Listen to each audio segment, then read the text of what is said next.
네, 또 앞서 우리 성가대에 아주 귀한 찬양이 있었습니다. 그 바이올린 하나가 이제 하나 더 이렇게 곁들여지니까 그 찬양이 더 고급스러워진 느낌이 있습니다. 뭐 우리 성가대 자체만으로도 어디다 내놔도 정말 가장 뛰어난 성가대 아니겠습니까? 뭐 우리끼리 이야기지만 성가대 대회 이런데 나가면 분명히 우승을 하겠지만 그런 대회 자체가 있다라는 것 자체가 별 의미가 없다라고 생각을 합니다. 이 찬양이라는 것은 하나님께 드려지는 찬양이지 결코 인간이 듣고 인간이 평가할 만한 그런 것은 아니기 때문이라고 생각을 합니다. 이제 그럼에도 불구하고 또 오늘 또 이제 바이올린과 함께 더불어서 하나님께 귀한 찬양을 올려드렸습니다. 하나님께서 주님께 드려지는 그 찬양 하나에도 정성을 다하는 그 마음을 하나님께서 귀하게 보시고 기뻐 받으셨으리라 이렇게 생각을 합니다. 어느 무더운 여름날 한 자매가 이제 선풍기를 강하게 틀어놓고 잠자리에 들게 되었습니다. 1시간쯤 되었을까요? 동생이 언니를 부릅니다. 언니, 야쿠르트. 그러니까 언니가 야쿠르트 없는데, 그러니까 동생이 그러더니 다시 금방 잠이 들었습니다. 그리고 1시간쯤 또 있다가 동생이 야쿠르트를 또 찾길래 언니가 없다고 그러니까 또 동생은 또 잠이 들었습니다. 또 1시간쯤 후에 동생이 일어나서 야쿠르트를 달라고 하니까 이제 화가 난 언니는 동생을 흔들어 깨웠습니다.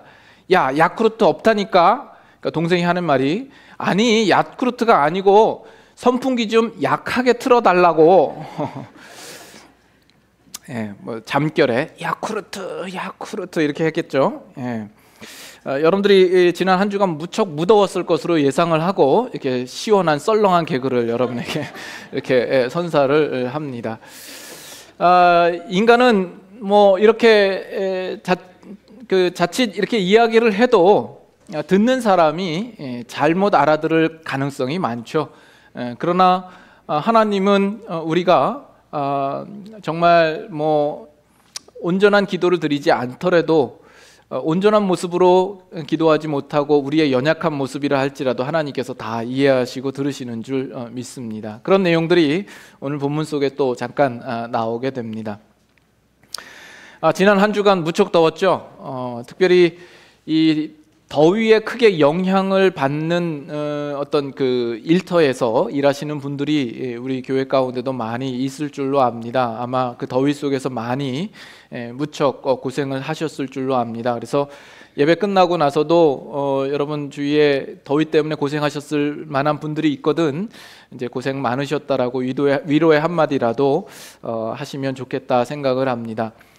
그나마 다행스러운 것은 이제 지난주와 이번 주 설교의 내용을 보면 그 설교 내용이 바다 깊은 곳에서 이루어지는 설교 내용입니다. 그래서 이 설교 시간만큼만이라도 여러분의 영혼이 좀 시원해지는 것을 느끼고 돌아가는 그런 시간이 되었으면 합니다. 지난 주 중에 불과 이제 며칠 전에 제가 꿈을 꿨는데 바로 이런 꿈을 꾼 거예요. 제가 여기에 서서 요나서를 설교하는 이제 꿈을 꿨는데 설교 중에 제가 실수를 해가지고 요나가 한라산에 도착했다는 이런 표현을 이제 뭘 이야기하려고 그러는지 그런 식으로 했다가 여러분들이 제 실수를 듣고 박장대소하는 그런 꿈을 꿨습니다. 그만큼 저는 주중에도 여러분 앞에 이렇게 말씀을 나눌 것을 늘 염두하면서 꿈까지 꿔가면서 이렇게 말씀을 준비합니다. 여러분들도 아멘할 타이밍은 아닌 것 같은데 네, 여러분들도 이 말씀 시간을 좀 더 기대하는 마음으로 또 오늘 또 우리에게 들려주실 하나님의 말씀은 뭔가 그런 소망하는 마음으로 귀를 기울이시고 여러분 마음 가운데 정말 하나님의 말씀이라 이렇게 분명히 갖고 나가셔서 또 그 말씀을 또 삶에 적용할 수 있으시면 좋겠습니다. 우리가 지금 이제 요나서 2장을 계속해서 보고 있고, 이 요나서 2장은 이제 요나가 그 바다 깊은 곳에서 또 물고기 뱃속에서 기도하는 그런 내용입니다. 그래서 지난주에는 2절부터 6절까지의 내용을 우리가 자세하게 살펴보면서 함께 이야기를 나눴습니다. 그 이후에 이 요나의 기도 뒷부분은 이제 후렴구에 해당이 되고, 맨 마지막에는 그 구원이 여호와께 속하였습니다라는 말로 이제 결론을 맺습니다. 요나는 자신이 하나님 앞에 잘못하고 불순종했음에도 불구하고 하나님께서 그를 구원하여 주심에 대하여서 지금 감사와 찬양의 고백을 하나님께 드리고 있는 것이죠.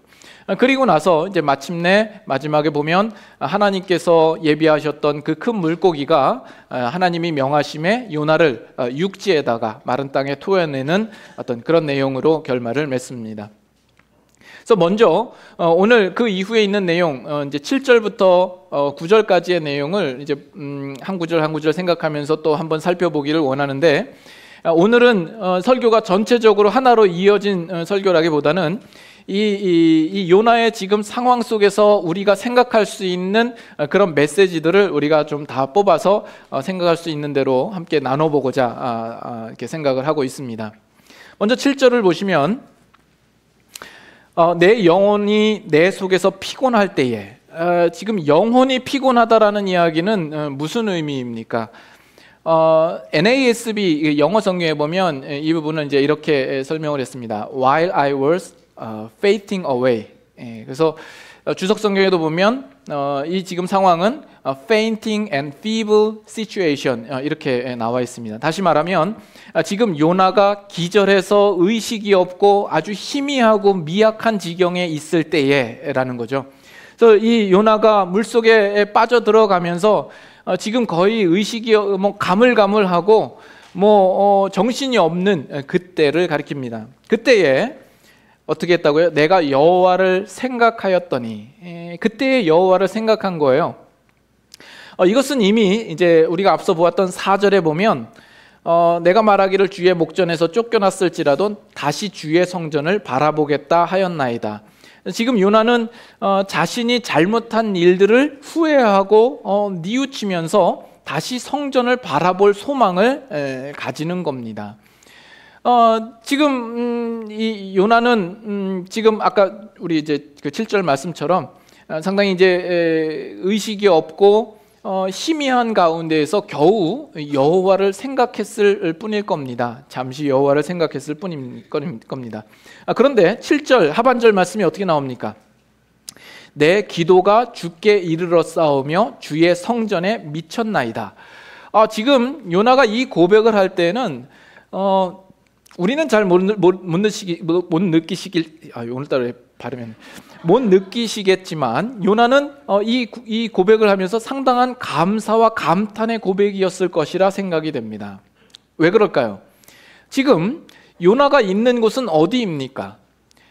요나는 지금 주님께서 계신 그 성전을 도망치다시피 해서 뛰쳐나왔습니다. 그리고 그는 하나님의 부르심에 대하여서 외면하고 등지고 멀리 도망온 거죠. 그래서 도망와서 지금 있는 자리가 지중해 바다 어느 한 가운데에 와 있는 겁니다. 그것도 수면 위가 아니라 그 바닷속 깊숙이 지금 빠져 들어가 있는 그런 상황 속이죠. 그 가운데는 어떤 인간도 그곳을 찾아오리라 생각할 수 없고, 거기서 누군가에게 도움이나 요청을 할 수도 없을 뿐 아니라 누구도 들어줄 수 없는 상황입니다. 이 이스라엘 백성들에게 있어서 주의 성전이라고 하는 것은 하나님의 임재가 임하는 곳이다라는 인식을 가지고 있습니다. 근데 지금 요나가 지금 처해 있는 그 상황은 주님의 성전과는 전혀 동떨어진 상관없는 곳에 와 있는 것 아닙니까? 하나님의 주님의 임재를 전혀 기대할 수 없는 자리에 지금 있는 겁니다. 그래서 지금 이 요나는 그 깊은 뉘우침과 후회스러움으로 그저 그 성전을 바라보고 여호와를 생각할 뿐인 어떤 그런 상황인 겁니다. 여기에 내 기도라고 했습니다만 이것이 요나의 기도가 기도라고 할 만할까요? 지금 요나가 물 속에 빠져 들어가면서 생각한 것이 여호와를 생각했다고 하는데, 거기서 무슨 제대로 된 기도가 나올만 하겠습니까? 그냥 겨우 그 기절할까 말까 한 그 상황 속에서 여호와를 잠깐 생각했을 뿐인 것이죠. 그런데 어떻게 됐다고요? 내 기도가 주께 이르러 싸우며 주의 성전에까지 미쳤나이다라고 이야기를 하는 겁니다. 전혀 그것을 기대할 수 없는 그 바닷속 깊은 곳에 이 요나가 잠시 주를 생각하였을 뿐인데, 그 기도가 응답이 되고 그가 구원함을 얻게 되었다라는 얘기입니다. 여러분, 우리에게 이 기도라는 것이 주어졌는데, 이 기도가 우리에게 주어졌다라는 이 사실이 가지는 은혜와 축복에 대하여서 여러분들은 어느 정도 생각하시고 있습니까? 여러분, 신앙생활 하면서 그런 생각 하신 적 있죠? 과연 내 기도를 들으실까? 내 기도를 들으시는데 나는 왜 이렇게 일이 안 풀릴까? 내가 기도했음에도 불구하고 내 삶의 모양이나 지경은 왜 이런 모양일까? 여러분들이 절망 속에서 하나님이 나를 외면하신 것 아닌가? 나를 버리신 것 아닌가? 하는 생각을 했던 적이 있으시죠? 그러나 신자로서 그러한 생각이 얼마나 어리석은 생각인가라는 것을 여러분, 우리는 알 필요가 있습니다. 성경에 보면 우리에게 기도하라 권하는 구절들이 많이 나오죠. 예수님도 우리에게 기도하라 명령하십니다. 그러나 우리가 기도를 해야 되는 것이, 그것이 우리의 의무이고 책임이고 명령이고 또는 기독교적 종교적 행위이기 때문에 우리가 해야 된다라는 생각보다는, 기도가 신자된 우리에게 주어짐으로 말미암아 거기서 의미하는 신자된 신분과 그 특권이 어느 것인가 하는 것, 어느 정도인가 하는 것을 우리가 먼저 생각할 필요가 있다라는 것입니다. 우리를 향하여서 기도하라 라고 말씀하시는 것은 하나님께서 그의 택하신 자들의 기도를 들으시겠다라고 말씀하시는 겁니다. 하나님과 우리와의 관계가, 우리가 기도하면 그가 들으시는 그 관계 속에 우리가 들어와 있다라는 것을 의미합니다. 그래서 성경에서 쉬지 말고 기도하라, 무시로 성령 안에서 기도하라 라고 말씀하시는 것은 하나님께서 언제나 어디서나 쉬지 않고 무시로 우리의 기도를 들으시겠다라는 의지와 약속이 들어있는 것입니다. 그래서 우리가 어떤 상황 가운데, 어떤 장소와 어떤 위치 가운데에 있든지 주님 앞에 기도하면 그는 우리의 기도를 들으시겠다는 겁니다. 이것이 기도 자체가 가지고 있는 놀라운 은혜요 특권입니다. 우리 신자들에게 하나님께서 기도를 허락하셨고 우리가 그 기도를 가지고 있다는 것 자체만으로도 그것은 놀라운 은혜가 되는 겁니다. 그래서 지금 이 요나가 비록 지금 그 지중해 바다 깊은 곳에 있다 할지라도, 그리고 그의 기도라고 하는 것이 정말 형편없이 그냥 잠시 생각할 뿐이고 그냥 기절하여서 희미한 가운데 신음하는 소리라 할지라도 하나님께서 그 기도에 응답하시고 그를 구원하시는 것이죠. 그와 같이 여러분들의 살아가는 오늘 삶의 형편 속에서 어떠한 절망 속에 놓여 있든지 여러분들이 기도하는 그 기도에 하나님께서는 분명히 들어 응답하실 것이다라는 겁니다. 우리의 신음소리조차도, 우리의 형편없는 기도조차도 하나님께서는 다 알아들으시고 우리에게 역사하실 것이다라는 겁니다. 이것이 기도가 가지는 놀라운 은혜요 또 축복인 것입니다. 그 이어지는 내용들을 한번 보세요. 8절에 보면 거짓되고 헛된 것을 숭상하는 모든 자는 자기에게 베푸신 은혜를 버렸사오나. 여기 거짓되고 헛된 것을 숭상하는 모든 자, 즉 우상을 숭상하는 자들인데 그들이 누구인지는 우리가 분명하게 나와 있지 않습니다. 불특정인으로 나와 있죠. 그래서 하나님을 알지 못하는 이방인들일 수도 있겠고, 어쩌면 요나 당시에 이스라엘 백성들을 암묵적으로 지적하는 내용일 수도 있겠다 생각을 합니다. 이스라엘 백성들은 하나님께서 끊임없이 은혜를 베푸심에도 불구하고 그들은 거듭거듭 우상들을 섬겼기 때문이지요. 그러나 그렇게 했지만 요나는 어떻게 했다고요? 9절이 중요합니다. 9절을 보세요. 나는 감사하는 목소리로 주께 제사를 드리며 나의 소원을 주께 갚겠나이다.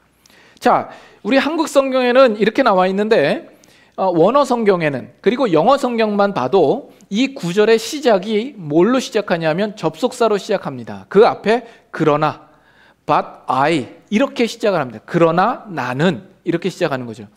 이렇게 듣고 보니까 여러분 어디서 많이 들은 느낌이 들지 않습니까? 이미 우리가 요나서 처음 시작할 때 1장 3절을 우리가 봤습니다. 1장 3절이 어떻게 시작했었죠? 그러나 요나가. 예.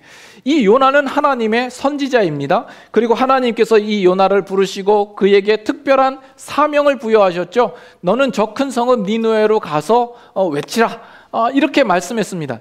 그러면 우리가 기대하기는 그가 선지자이기 때문에 그 다음 이어지는 접속사는 그래서 또는 그리하여 이런 접속사가 나올 거라고 예상을 하지만 지금 1장 3절은 그러나 요나는 여호와의 얼굴을 피하여 도망하는 모습을 가졌던 요나입니다. 자, 그런데 여기서는 어떻게 그가 바뀌는 거죠? 그러나 나는, 모든 사람이 우상을 숭배하고 은혜를 버렸지만 그러나 나는 여호와께 제사를 드리며 또 서원을 주께 갚겠나이다 라고 고백을 하고 있는 거죠. 이 모습을 보면 이 요나가 완전히 돌아서 있다라는 것을 우리는 확인할 수 있는 거죠. 그의 돌아선 마음을 우리는 확인할 수가 있습니다. 그래서 그는 주께 제사를 드리고 서원을 주께 갚겠다라고 표현하고 있습니다. 이 표현은 1장 16절에 보시면 1장 16절에도 비슷한 표현이 나오죠. 여호와를 두려워하여 제물을 드리고 서원을 하였다. 이것은 배에 탔던 그 이방 무리들이 여호와의 행하시는 일들을 보고 두려워하며 그렇게 반응한 모습입니다.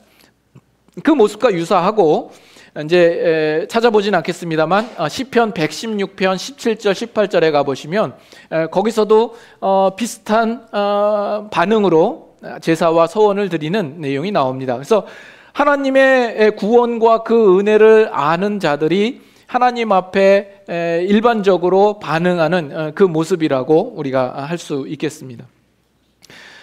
그리고선 이 요나는 그 마지막 기도에서 결론 내리기를 구원은 여호와께 속하였나이다 라고 고백하고 있는 것이죠. 오직 구원은 하나님께로, 여호와께로만 말미암습니다 라는 고백입니다. 지금 요나가 주님께 죄를 짓고 불순종했음에도 불구하고 그가 스스로 헤어나올 수 없는 바닷속 깊은 곳에 있다 할지라도 그곳에서 유일하게 구원하실 분은 오직 여호와입니다라는 그 고백을 지금 요나는 하고 있는 겁니다. 그래서 오늘 이 요나가 겪는 이 사건 속에서 우리는 다시 한번 예수님께서 말씀하셨던 요나의 표적의 내용들을 다시 한번 살펴보기를 원하는 겁니다. 신약 성경에 이제 바리새인과 서기관이 예수님을 찾아오죠. 그래서 요구합니다. 선생님, 우리에게 표적을 보여주십시오. 그러자 예수님께서 어떻게 말씀하시죠? 이 악하고 음란한 세대가 표적을 구하나 선지자 요나의 표적밖에는 보일 것이 없느니라, 이렇게 말씀하셨던 것이죠. 그래서 분명히 예수님의 사역과 이 요나의 사역 속에서는 어떤 분명한 유사성이 있으리라고 생각을 합니다. 그래서 지금 이 요나의 사건 속에서 요나를 통하여서 보여주신 하나님의 구원과 또 예수 그리스도를 통하여서 우리에게 베푸시는 하나님의 그 구원의 역사의 유사성, 그 내용의 비슷한 부분들을 우리가 함께 먼저 생각해 보기를 원하는 겁니다. 이미 지난 설교들 속에서 이미 생각해 봤습니다만 한 번 더 오늘 내용 속에서 다시 한번 생각해 보기를 원하는 겁니다. 지금 요나는 지금 바다 깊은 곳에 와 있습니다. 그곳은 절망의 자리요, 죽음의 자리이죠. 그가 비록 물고기 뱃속에 들어왔다 할지라도 그곳은 살만한 곳이 아니었습니다. 요나는 낮은 자리, 깊은 자리, 죽음의 자리, 그래서 수월의 뱃속에 있다라고까지도 그가 표현했던 것 아니겠습니까? 그런데 그곳조차도 하나님께서 임재하여 주시고 하나님께서 찾아가셔서 그 죽음을 생명으로 바꾸시고 있는 거죠. 그래서 시편 139편 보시죠. 오늘 성가대에서 또 마침 그 찬양을 했네요. 어떻게 알고, 사전에 짠 것도 아닌데 놀랍지 않습니까? 139편 7절, 시편 139편 7절부터 12절, 구약성경 903페이지 시편 139편 7절부터 12절까지 한번 같이 교독하여 읽겠습니다. 내가 주의 영을 떠나 어디로 가며 주의 앞에서 어디로 피하리이까? 내가 하늘에 올라갈지라도 거기 계시며 스올에 내 자리를 펼지라도 거기 계시니이다. 내가 새벽 날개를 치며 바다 끝에 가서 거주할지라도 거기서도 주의 손이 나를 인도하시며 주의 오른손이 나를 붙드시리로다. 내가 혹시 말하기를 흑암이 반드시 나를 덮고 나를 두른 빛은 밤이 되리라 할지라도 주에게서는 흑암이 숨기지 못하며 밤이 낮과 같이 비추이나니 주에게는 흑암과 빛이 같음이니이다. 그래서 지금 요나가 주를 떠나 피하여 간 곳이 어디예요? 정말 그 바다 깊은 곳이요, 스올에 자리를 편 것과 같고 바다 끝에 거주하는 것과 같습니다. 그러나 그렇다 할지라도 그곳에서 하나님께서 찾아가시고 임재하시고 주의 손으로 이끌어 주시는 것이죠. 그래서 지금 이 요나는 자신의 불순종으로 말미암아 결국 찾아간 자리가 죽음의 자리인데, 그러나 그 죽음의 자리까지도 하나님께서 임재하시고 거기서 은혜를 베푸시사 그를 구원해 내시는 것입니다. 우리 인간들은 어떻습니까? 우리도 하나님 앞에 불순종하여 그 죄로 말미암아 결국 우리가 찾아간 자리는 절망의 자리요, 죽음의 자리입니다. 더럽고 추하고 악한 죄로 말미암아 결국 우리는 하나님의 심판과 그 진노를 피할 수 없는 슬프고 비참한 운명 속에 놓일 수밖에 없었던 자들이 되었던 겁니다. 그러나 하나님께서 우리를 향하여서 은혜를 베푸시고 긍휼히 여기시사 우리가 처해 있는 그 자리까지 하나님께서 친히 찾아오시는 것입니다. 인간의 몸을 입고 하나님과 동등하신 그 예수님께서 스스로 하나님을 떠나 죄성 가득한 인간에게 굳이 찾아오실 이유가 없는 겁니다. 죄 가운데에 시궁창과 오물 가운데 놓여 있는 이 죄성 부른 인간의 모습의 자리에 굳이 찾아오실 필요가 없음에도 불구하고 주님께서 우리에게 찾아오시는 것이죠. 인간의 몸을 입고 성육신하여 찾아오시는데 그저 인간의 몸을 입은 형식으로만 우리와 같이 되신 것이 아니라 우리가 처해 있는 자리, 그 죽음의 자리까지 오시는 것이죠. 예수님께서 십자가에 달리시고 죽으시고 그 무덤 가운데에 놓이심으로써 죽음의 운명 가운데 있는 우리의 자리까지 찾아오셔서 거기에서 우리에게 구원을 베푸시는 것입니다. 말씀 구절 하나 보죠. 에베소서 4장. 에베소서 4장.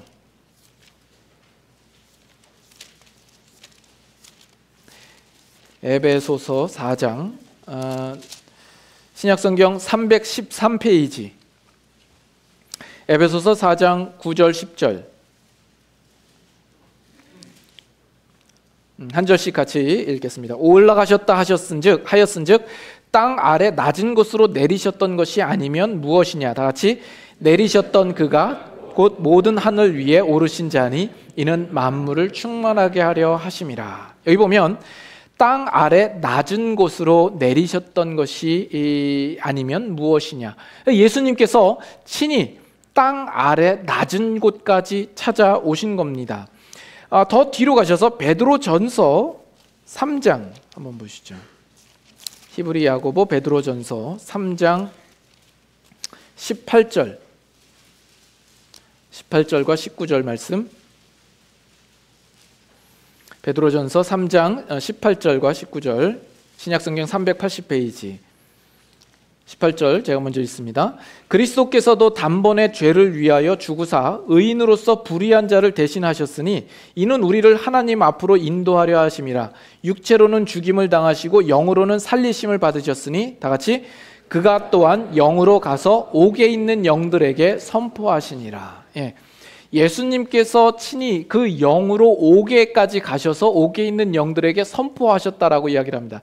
사실 이 구절은 상당히 난해 구절에 해당이 됩니다. 이 정확한 의미를 이제 성경학자들도 여러 가지로 그 견해를 달리하고 있습니다만, 여러분들 우리 한국 사도신경, 우리가 예배 전에 함께 고백했던 사도신경에는 안 나타나 있지만 영어로 된 사도신경을 보시면 거기에는 어떤 게 첨부되어 있냐면 예수님께서 그 지옥에까지 찾아가셨다. He descended into Hades 또는 He descended into Hell 이런 식으로 표현되어 있는 것을 볼 수가 있습니다.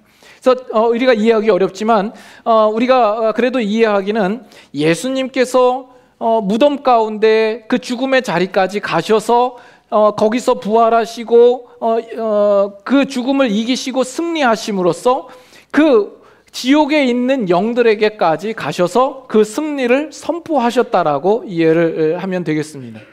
우리는 죄로 말미암아 영락없이 죽은 자요 그 지옥의 권세 아래 놓일 수밖에 없었던 자입니다. 그러나 예수님께서 친히 그 자리까지 찾아오셔서 그 영들에게 승리를 선포하시고 거기에 있는 우리들을 끌어내셔서 우리를 구원해 주신 것이죠.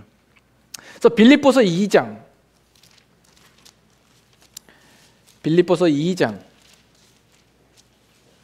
6절부터 봅니다. 빌립보서 2장 6절.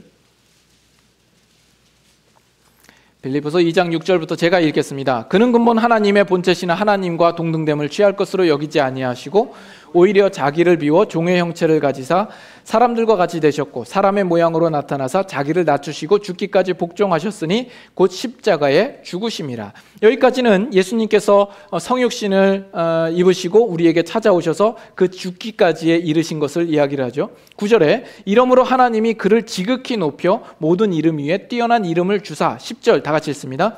하늘에 있는 자들과 땅에 있는 자들과 땅 아래에 있는 자들로 모든 무릎을 예수의 이름에 꿇게 하시고 모든 입으로 예수 그리스도를 주라 시인하여 하나님 아버지께 영광을 돌리게 하셨느니라.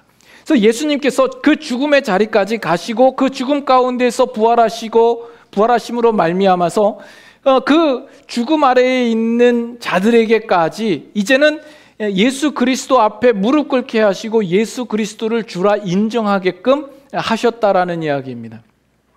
그래서 우리는 우리의 죄로 말미암아 영락없이 그 땅 아래, 음부의 권세 아래, 그 지옥의 권세 아래, 그 죽음의 운명 가운데 놓일 수밖에 없었던 우리였지만 예수님께서 친히 그 자리까지 찾아오신 거예요. 그 가운데 예수님께서 임재하시고 거기 있는 우리들을 건져내시사 우리를 구원해 내시는 것이죠. 그래서 그 죽음의 자리가 생명의 자리로 바뀐 겁니다. 그래서 지금 요나도 그 바다 깊은 곳, 그가 죽을 수밖에 없는 죽음의 자리였지만 하나님의 임재가 거기에 임하여서 그가 생명을 얻고 그가 건지심을 얻고 구원을 얻은 것처럼 우리 가운데도 그 역사가 일어나는 겁니다. 그래서 이 요나가 바닷속에 던져지고 그가 바닷속 깊숙이 내려앉고 물고기에 의하여서 삼킨 바 되었을 때 어느 누구도 그가 거기서 살아남을 것이라고 예상을 못했습니다. 그렇죠? 거기에서 생명이 남을 것이라고 어느 누구도 상상할 수 없지만 그러나 하나님께서 그 죽음의 자리를 생명으로 그리고 구원으로 인도하신 것입니다. 예수님께서 이 땅에 오셔서 사람들의 손에 의하여서 넘겨지시고 십자가에 죽으시고 결국 그 무덤 가운데 갇혔을 때에는 그 무덤이라고 하는 것은 죽음밖에 없는 곳이요 썩은 시체만이 있는 곳이라서 어느 누구도 그곳에서 어떤 의미가 있을 것이며 어떤 생명이 있을 것이라고 생각하지 못했지만 그 가운데서 예수님께서 부활하시고 그 가운데 생명과 구원을 있게 하시는 것입니다. 이것이 이 요나서에 나타나는 그 구속사적인 의미가 되고 이것이 요나서가 가지는 중요한 가치가 되는 것입니다. 이것이 요나서 우리가 보면서 다시 한번 예수 그리스도의 구속 사건과 연결시켜서 요나의 일이 어떻게 예수님의 표적이 되는가 하는 부분들을 생각해 보았습니다. 다음으로 우리가 한 가지 또 생각할 것은 이 지금 요나가 처해 있는 상황과 오늘 신자들이 이 세상을 살고 있는 우리들의 처한 상황과 상당히 흡사하다라는 겁니다. 여러분들에게 한 가지 질문을 하죠. 여러분 오늘날 우리에게 하나님의 나라가 시작이 되었습니까? 아니면 아직 시작이 안 되었습니까? 하나님의 나라가 우리에게 임하였습니까? 아니면 아직 임하지 않은 겁니까? 이제 여러 차례 여러분들에게 언급을 했고 이제 아시는 분들이 많이 있습니다만 아직까지 모호하고 잘 모르시는 분들이 계셔서 다시 한번 말씀을 드립니다. 성경에 보면 신약 성경에 보면 하늘나라, 하나님 나라, 뭐 달리하면 천국 이런 언급들이 상당히 많이 나옵니다. 그래서 세례 요한도 그렇고 예수님도 그 공생에 처음 시작할 때 선포하셨던 내용이 때가 찼고 천국이 가까웠다 하는 겁니다. 그 가까운 천국이 왔느냐 안 왔느냐, 그 천국은 이미 시작이 되었습니다. 예수님께서 이 땅에 오심으로 말미암아 그 천국은 시작된 것이요, 예수 그리스도의 죽으심과 부활을 통하여서 모든 하늘 위에 있는 것이나 땅 위에 있는 것이나 땅 아래에 있는 것이나 이제는 예수 그리스도를 주라 시인하며 예수 그리스도의 다스림 가운데 있어서 이미 예수 그리스도를 왕으로 한 그 하나님의 나라는 시작이 된 겁니다.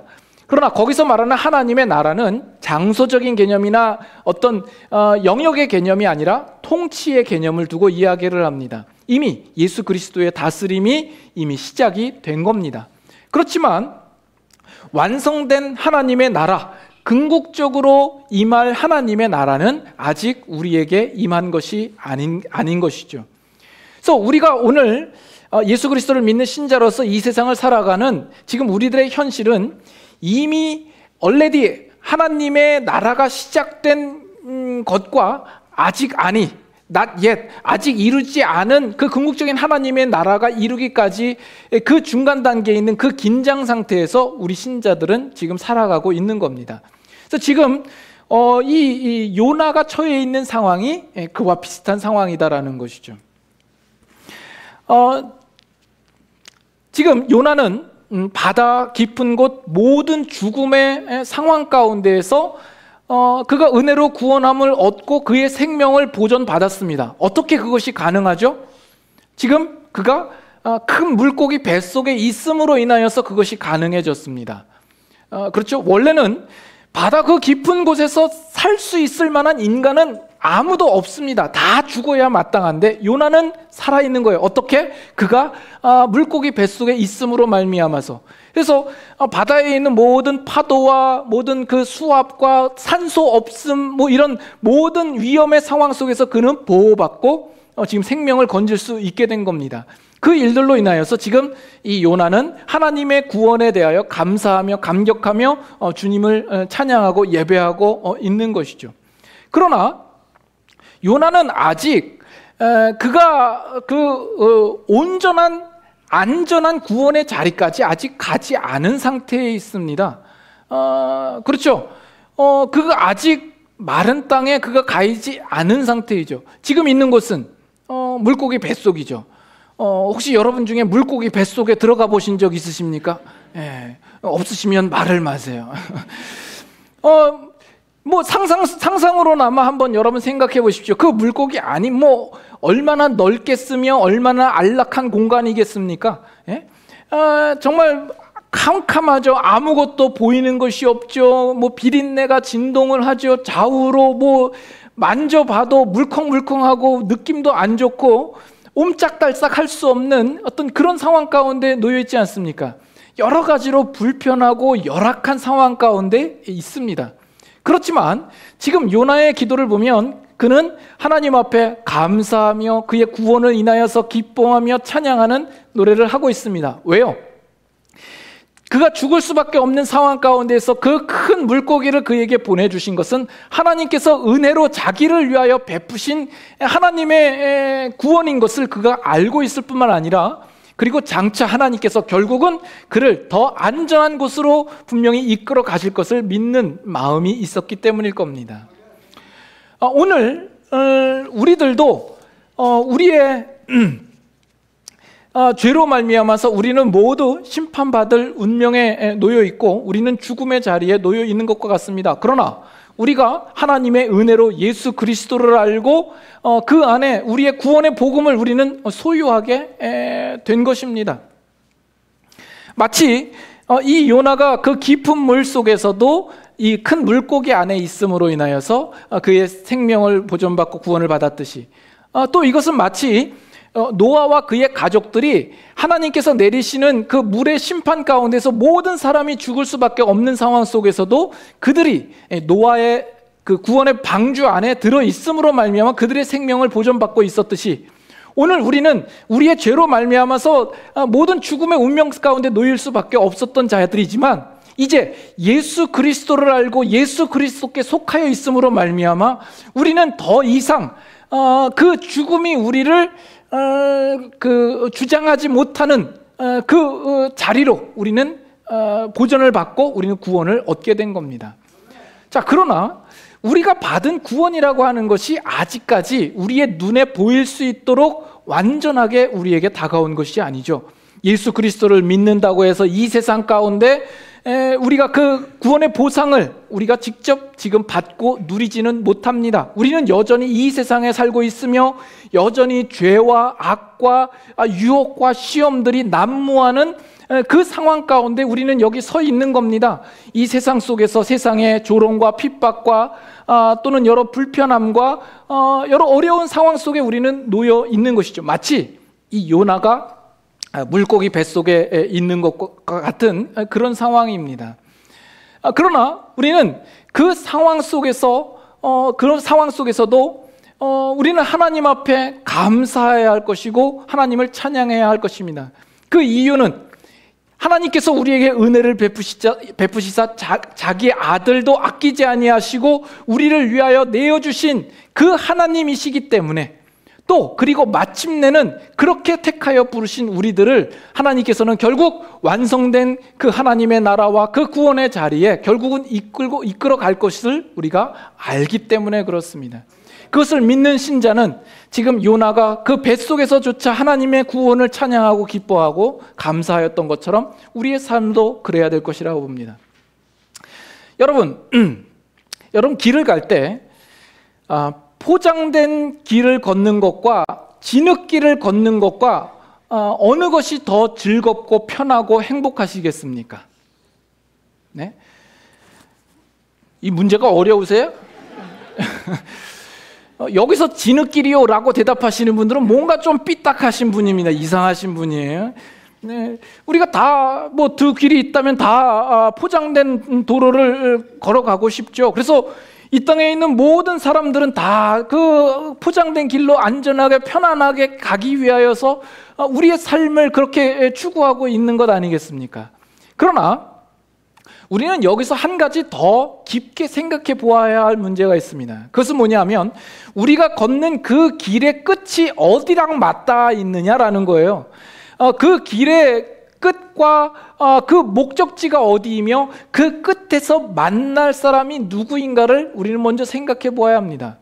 그래서 그 길의 끝이 낭떠러지요, 절벽이요, 죽음이요, 그리고 그 길이 사형장으로 가는 길이요, 사형 집행관을 만나러 가는 길이라고 한다면, 아무리 그 길이 포장된 길이요 대리석으로 깔려있다 할지라도 그 길은 슬프고 비참한 길일 수밖에 없는 겁니다. 그러나 그 길의 마지막이 우리가 쉴 수 있는 영원한 안식처요, 승리요, 영광이요, 영생이요, 또 우리 하나님과 그 예수 그리스도를 만나는 자리라고 한다면, 그 가는 길이 아무리 진흙길이요 늪이 있고 정글을 걷는 길이라 할지라도 그 길은 행복하고 즐거우고 기쁨 가운데 걸을 수 있는 길이 되는 겁니다. 여러분들은 지금 어떤 길을 걷고 있습니까? 여러분들의 속마음을 알죠? 여러분들은 포장된 길을 걸어서 천국으로 가기를 바라는 마음 아니겠어요? 그렇죠? 예? 그런 마음이야 우리가 누구나 다 가질 수 있겠습니다만은, 그러나 우리가 정말 예수 그리스도를 믿고 정말 신자답게 산다고 했을 때는 그것은 어떤 면에서 이 세상을 거슬러야 하는 삶이요, 이 세상의 가치관이나 문화나 그 사상들을 우리는 역행하는 삶을 살아야 되는 겁니다. 그러면 이 세상 속에서 우리는 역풍을 맞을 수밖에 없고 모진 고난과 풍파와 어려움들을 우리는 겪을 수밖에 없는 것이죠. 여러분의 신앙생활을 하면서도 이 세상에서 내가 편하고 안락하게 살고 또 천국에도 그렇게 가기를 원한다라고 했을 때에는 혹시 그 삶이 내가 욕심 가운데에서 적당히 신자로서 세상과 타협하며 살고자 하는 마음은 아닌가 스스로 한번 돌아보셔야 됩니다. 그러나 정말 예수를 뒤따른다고 했을 때는 그 길은 십자가의 길이요, 오른뺨을 치면 왼뺨을 돌려대야 하는 것이요, 나를 핍박하는 자를 축복하는 길이요, 원수를 사랑하는 길이요, 우리가 지고 망하고 양보하고 죽어지는 것입니다. 그러나 그럼에도 불구하고 그 길이 복되고 우리가 그 길을 걷는 것이 행복하고 기쁨으로 감사로 걸을 수 있는 이유는 그 마지막에는 우리에게 약속하신 분명한 구원과 영생과 승리가 놓여 있기 때문입니다. 그래서 우리는 그 길을 찬양하며 감사하며 갈 수 있는 길이어야 하겠습니다. 마지막으로 우리가 한 가지 더 생각할 것은 이 요나의 사건들을 보면서 참 제가 발견하고 참 재미있고 신기하고 우리가 꼭 알아야 될 부분이라고 생각한 부분이 하나가 있습니다. 지금 원래 하나님께서 이 요나에게 가라고 하신 곳은 어디입니까? 니느웨이죠. 그러면 요나는 선지자로서 마땅히 그 자리에 가 있어야 합니다. 그것이 하나님께서 그에게 명령하신 것이요, 요나가 부여받은 삶일 겁니다. 그러나 지금 요나는 자기가 가진 고집과 고정관념과 자신의 가치관을 따라서 자신의 의지를 불태워서 힘있게 나아간 자리가 그 니느웨와는 정반대인 다시스로 지금 향하여 멀리 가고 있더라는 것이죠. 그것 때문에 요나는 결국 바닷속에 빠지게 되고 거기서 뉘우치며 거기서 후회하며 겨우 그냥 여호와의 성전을 다시금 바라볼 소망만을 지금 가지게 된 것이죠. 그리고서는 지금 요나가 있는 자리는 어디예요? 지금 물고기 뱃속에 놓여 있는 거예요. 아무리 그 성전을 바라보고 소망한다 할지라도 지금 물고기 뱃속에서는 지금 아무것도 할 수 없는 상황입니다. 그렇지 않아요? 거기서 요나가 뭘 하겠어요? 뭐 움직일 수도 없을 것 아니겠습니까? 그러나 유일하게 그 물고기 뱃속에서 요나가 한 것은 하나님께 몰두하며 그의 마음을 돌이키고 주님 앞에 회개하며 주님 앞에 기도하였던 그것밖에 없습니다. 근데 재밌는 것은 그 물고기는 지금 어디를 향하여 가고 있는 겁니까? 니느웨를 향하여서 지금 가고 있다는 겁니다. 이 부분을 우리가 좀 재밌게 보고 좀 신기하고 놀랍게 보아야 할 겁니다. 요나는 지금 자기의 힘과 의지와 지식과 판단과 경험을 따라서 그의 의지를 앞세워서 열심히 행한다고 한 것이 결국은 하나님께서 가라 하신, 그가 마땅히 있어야 할 곳과 전혀 반대 방향인 엉뚱한 곳에 와 있는 겁니다. 그러나 그가 지금 아무것도 할 수 없을 때에 어쩔 수 없어서 하나님 앞에 무릎 꿇으며 간구하며 기도하는 그 일들만을 했을 뿐인데, 요나는 오히려 그가 가야 할 자리로 지금 이동하고 있다라는 겁니다. 여기서 우리는 한 가지를 그 원리를 발견하는 겁니다. 여러분들은 지금 여러분의 인생에서 여러분의 인생을 어떤 방향으로 지금 방향 짓고 가고 있는가 하는 겁니다. 우리는 종종 내가 가진 지식과 판단과 경험과 내가 할 수 있는 의지와 열심을 따라서 삶을 살고자 할 때 우리는 종종 엉뚱한 자리에 가 있을 경우들이 참 많이 있습니다. 그렇기 때문에 여러분들이 정말 하나님을 아는 자라면 여러분들은 먼저 여러분의 인생에서 하나님의 주되심을 인정해야 할 것이며 먼저 하나님 앞에 무릎 꿇으며 기도하는 모습을 게을리하지 않아야 할 것입니다. 지금 여러분의 인생에서 가장 필요한 것이 무엇이라고 생각합니까? 잘 생각해 보십시오. 가장 필요한 것이 무엇입니까? 여러분들이 기도해야 될 때가 아닌가요? 하나님 앞에 먼저 무릎 꿇어야 할 때가 아닌가요? 기도만 하면 만사 형통이다. 뭐 기도가 장땡이다. 뭐 기도하면 다 이루어진다. 이런 뜻이 아니라 하나님께서 우리에게 허락하여 주신 이 기도 속에 어떤 분명한 신비가 있습니다. 적어도 우리가 마땅히 가야 할 길을 놓치지 않게 해주는 놀라운 신비스러운 역사가 있습니다. 종종 사람들은 이야기합니다. 이 기도하는 것을 상당히 정적이다, 소극적이다, 어떻게 만날 앉아서 기도만 하냐라고 생각하는 사람이 있습니다. 그러나 기도는 결코 정적이지도 않고 소극적이지도 않고 어떤 면에서는 가장 적극적인 방법일 수 있습니다.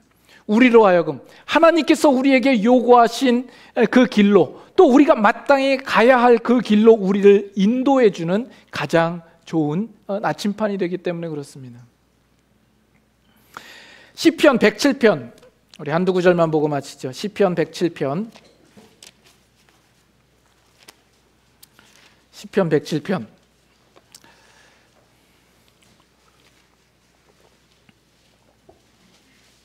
아이고, 오늘도 악 쓰다가 목이 다 쉬었네요. 우리 집사람이 악 쓰지 말라고 그랬는데 시편 107편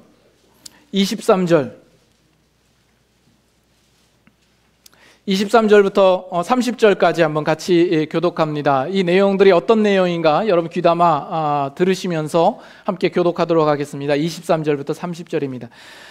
배들을 바다에 띄우며 큰 물에서 일을 하는 자는 여호와께서 행하신 일들과 그의 기이한 일들을 깊은 바다에서 보나니 여호와께서 명령하신즉 광풍이 일어나 바다 물결을 일으키는도다. 그들이 하늘로 솟구쳤다가 깊은 곳으로 내려가나니 그 위험 때문에 그들의 영혼이 녹는도다. 그들이 이리저리 구르며 취한 자같이 비틀거리니 그들의 모든 지각이 혼돈 속에 빠지는도다. 이에 그들이 그들의 고통 때문에 여호와께 부르짖음에 그가 그들의 고통에서 그들을 인도하여 내시고 광풍을 고요하게 하사 물결도 잔잔하게 하시는도다. 그들이 평온함으로 말미암아 기뻐하는 중에 여호와께서 그들이 바라는 항구로 인도하시는도다. 여기 보세요. 바다에 띄우며 큰 물에서 일을 하는 자들은 여호와께서 행하신 일들과 그의 기이한 일을 깊은 바다에서 본다고 합니다.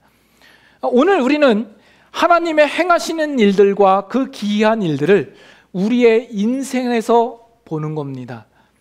여러분이 인생을 사는 동안에 여러분들이 예상치 못했던 많은 일들을 만나죠. 광풍과 어떤 폭우와 파도와 위험스러운 많은 일들을 겪습니다. 그래서 이 시편의 고백처럼 그 영혼이 녹는 것 같은 그런 느낌을, 그런 절망의 상태를 겪을 때가 있습니다. 그러나 여기 28절에 뭐라고 나와요? 이에 그들이 그들의 고통 때문에 여호와께 부르짖음에, 이 여호와께 부르짖는 것이 그 상황을 역전시키는 가장 결정적인 계기가 되고 있는 거예요. 여호와께 부르짖음에. 그 다음에 나타나는 변화가 뭐예요? 그들의 고통에서 그들을 인도하여 내시고 광풍을 고요하게도 하고 물결도 잔잔하게 하고 그 평온함으로 말미암아 기뻐합니다. 그 기뻐하는 중에 결국에는 어떻게 된다고요? 30절에 여호와께서 그들이 바라는 항구로 인도하시는도다. 결국 가고자 하는 그 바라는 항구로 가게 하는 그 일은 결코 내 힘으로, 내 지식과 내 판단으로만 될 수 있는 것이 아니다라는 것입니다. 그것이 우리의 여호와 하나님께 달려있는 것이, 우리는 그분께 간구하고 부르짖고 우리가 그분 앞에 무릎 꿇는 것입니다. 그로 말미암아 우리를 바라던 항구에 주님은 인도하실 겁니다. 마지막으로 잠언 16편, 아시는 분들이 많이 있으시겠습니다만 다시 한번 봅니다. 잠언 16편 16장, 구약성경 927페이지, 잠언 16장, 우리 세 절만 같이 한번 읽겠습니다. 먼저 1절, 16장 1절 다 같이 읽습니다. 마음의 경영은 사람에게 있어도 말의 응답은 여호와께로부터 나오느니라. 3절 다 같이 읽습니다. 너의 행사를 여호와께 맡기라. 그리하면 내가 경영하는 것이 이루어지리라. 9절 같이 읽습니다.